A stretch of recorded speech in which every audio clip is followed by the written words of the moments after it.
अस्सलाम वालेकुम नाज़रीन, मैं हूँ आपकी मेज़बान नाइला भट्टी और नजर डालते हैं आज की अहम तरीन खबरों पर। सूबाई वज़ीर औक़ाफ़ रियाज़ शिराज़ी ने कहा है कि बिलावल भुट्टो का वाज़ेह पैगाम है कि केनाल से सिंध की ज़मीन को नुकसान पहुँचेगा। उन्होंने बताया कि गाजी बाबा के मज़ार की तमाम आमदनी यहाँ के तामीरात और इंतज़ामात पर लगाए जाते हैं, जबकि मैं आगा सिराज दरानी निसार खोड़ू समेत तमाम आने वाले मेहमानों का शुक्रिया अदा करता हूँ। ये बात सैयद रियाज हुसैन शाह शिराज़ी महकमा औक़ाफ़ की जानब से इफ्तार डिनर की तकरीब के मौका पर मीडिया से गुफ्तगू करते हुए कही। पार्टी का स्टैंड है कि भाई ये सिंध पे कोई भी न्यू कैनाल नहीं बन सकता है। आप स्पीचेस भी देख लें हमारे चेयरमैन साहब की, मैंने खुद भी स्पीचेस की थी असेंबली में कि आप एक 1.2 मिलियन एकड़ चोलिस्तान की, अगर 1.2 मीन्स के 12 लाख एकड़ ज़मीन चोलिस्तान की, एक जो थर की एक मिट्टी इतनी होती है जो हम अगर वहाँ के 10 एकड़ आबाद करें, यहाँ सिंध की एक एकड़ करें तो यहाँ की सिंध की 10 एकड़ गैर आबाद होगी, एक आबाद करेंगे वहाँ पर। तो अगर 1.2 मिलियन वहाँ पर अगर हम आबाद करेंगे चोलिस्तान में, तो यहाँ पर सिंध की होगी 12 मिलियन एकड़, मीन्स के 12 लाख एकड़ अगर चोलिस्तान की आबाद वहाँ करेंगे, यहाँ पर सिंध की 1 करोड़ एकड़ से ज़्यादा ज़मीन तबाह हो जाएगी, वो गैर आबाद हो जाएगा। अब समझो कि सारी सिंध ख़त्म हो जाएगी। तो ये फेडरेशन के हक़ में भी नहीं है और इंशाअल्लाह ताला कभी भी सिंध की आवाम जितने भी मुहब्बे वतन पाकिस्तानी हैं वो कोई भी इसको कबूल नहीं करेंगे। ये सिंध की सिर्फ मसला नहीं, पंजाब के जो लोग हैं वो पंजाब वाले भी एहतजाज करेंगे भाई आप चोलिस्तान के वो दूसरों को वहाँ जो आबाद ज़मीनों को गैर आबाद करके वो गैर आबाद को कैसे आबाद करेंगे। कभी ये मुल्क के भी हक़ में नहीं है, इंशाअल्लाह नहीं होने देंगे हम। क्या कह रहे हैं आप?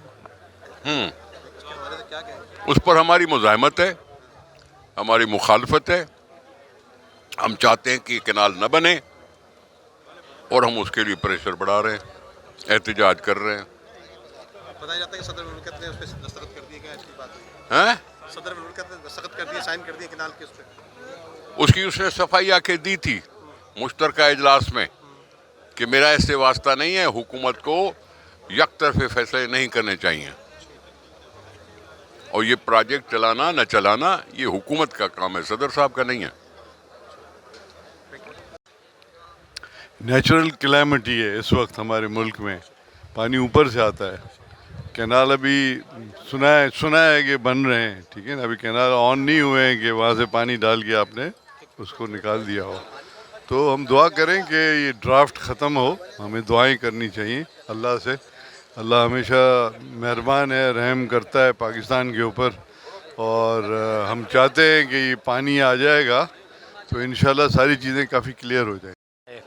और हमारे इस प्रोग्राम में आप लोग भी शामिल हुए।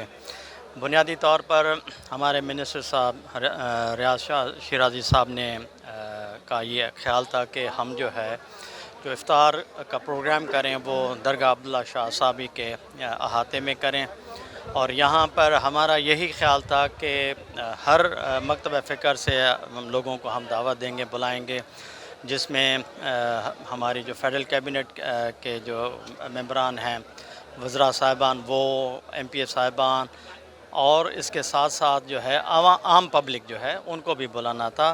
और हमारी ये थी कि हमने इस प्रोग्राम में कोई तफरीक नहीं रखी, सब जो है वो मेहमान एक ही थे और हज़रत अब्दुल्ला शाह गाज़ी साईं के दामन में हमने ये जो तकरीब की है, उनकी तुफ़ैल, उनकी बरकतें भी इसमें शामिल हैं। रमज़ान ज़कात व शर्क के मिनिस्टर है, उनकी तरफ से इफ्तार डिनर का इंतज़ाम किया गया यहाँ पे मज़ार अब्दुल्ला शाह गाज़ी के आते में और यहाँ पे दुआएं समेट रहे हैं हम। ये बरकतों का महीना है और बस इसमें यही पैगाम है कि अल्लाह ताला तमाम उम्मत मुस्लिमा को अपने हिफ्ज़ व अमान में रखे। कश्मीर, फ़लस्तीन, मिस्र, लेबनान, जहाँ जहाँ भी मुसलमान हैं जो परेशान हाल है उनकी परेशानी ख़त्म करे, हमारे पाकिस्तान को और तरक्की दे।